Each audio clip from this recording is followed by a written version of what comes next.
कि तोहरा जिंदगी से लागोरी हट गईनी हो।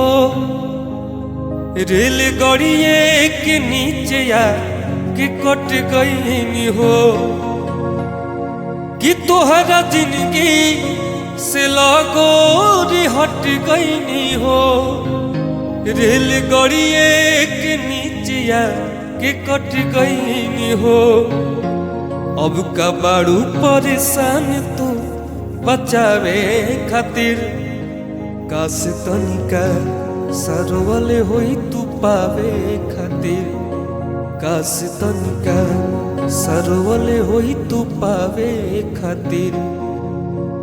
कि हमरा घर भर के लोग तोह के जानत रहे। हमर मम्मी पतोह तोह के मानत रहे। कि हमरा घर भर के लोग तोह के जानत रहे।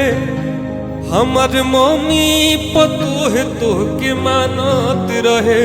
मुहे कवन लेके जाइती, मुहे कवन लेके जाइती दिखावे खातिर।